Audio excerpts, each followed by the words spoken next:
শুক্রবারের দিন রাতের বেলা যদি আপনি এই একটি আমল করতে পারেন, আল্লাহ তাআলা আপনার সমস্ত সমস্যাকে দূর করে দিবেন। আল্লাহ তাআলা আপনার সমস্ত দোয়াকে কবুল করে নেবেন। প্রিয় ভাইয়েরা আমার, আমরা অনেকেই সমস্যার মধ্যে থাকি, আমরা অনেকেই অনেক ঝামেলার মধ্যে থাকি।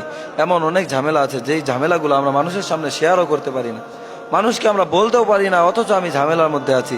অনেকেই দেখা যায় যে রুজি রোজগার নিয়ে ঝামেলায় আছে, অনেকে চাকরি চলে গেছে কিন্তু সে মানুষকে বলতে পারতেছে না।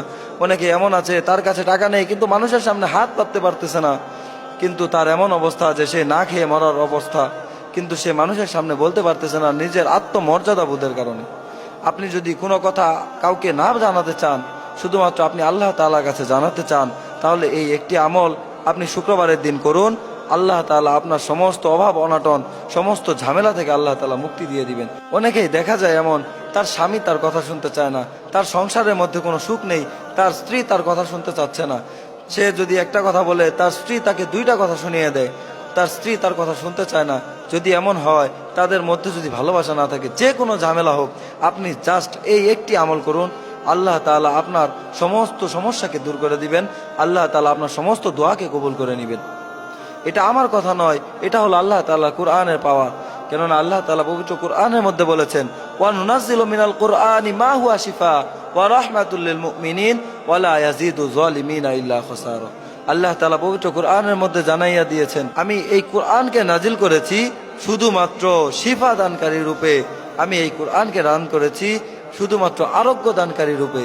অতএব আপনি যদি এই একটি আমল করতে পারেন, তাহলে আল্লাহ তাআলা আপনার সমস্ত সমস্যাকে দূর করে দিবেন। সেই আমলটি কি এবং আমরা কিভাবে করব? সেই আমলটি এইভাবে করতে হবে যে শুক্রবারের দিন রাতের বেলা এশার নামাজের পরে আমরা যখন ঘুমাতে যাব, ঘুমাতে যাওয়ার পূর্বে অথবা ঘুমাতে যাওয়ার পূর্বে তাহাজ্জুদের আগে আমরা এই আমলটি এইভাবে করব যে একটা ঘরের এক কোনায় গিয়ে নির্জন স্থানে জায়নামাজকে বিছিয়ে 2 রাকাত নফল নামাজ আদায় করব। 2 রাকাত নফল নামাজ আদায় করার পর একবার দুরূদ শরীফ পাঠ করব। দুরূদ শরীফ পাঠ করার পরে লা ইলাহা ইল্লা আনতা সুবহানাকা ইন্নী কুনতু মিনাজ জালিমিন, লা ইলাহা ইল্লা আনতা সুবহানাকা ইন্নী কুনতু মিনাজ জালিমিন, এটাকে আমরা 499 বার পাঠ করব। এটাকে আমরা 499 বার পাঠ করার পরে আরেকবার আমরা দুরূদ শরীফ পাঠ করব। এরপরে আমরা আল্লাহ তাআলার দিকে নিজের মনকে ফিরিয়ে দিয়ে, আল্লাহ তাআলার দিকে হাতকে বাড়িয়ে দিয়ে চোখের পানি ফেলে আল্লাহ তাআলার কাছে দোয়া করব। আল্লাহ তাআলার কাছে নিজের ভাষায় নিজের কথাগুলোকে তুলে ধরব। আল্লাহ তাআলার কাছে আমরা এখন যা বলবো তাই আল্লাহ তাআলা কবুল করে নেবেন। এই জন্য আমাদের উচিত হলো এই আমলটি আমাদের প্রত্যেক শুক্রবারের রাতেই করা।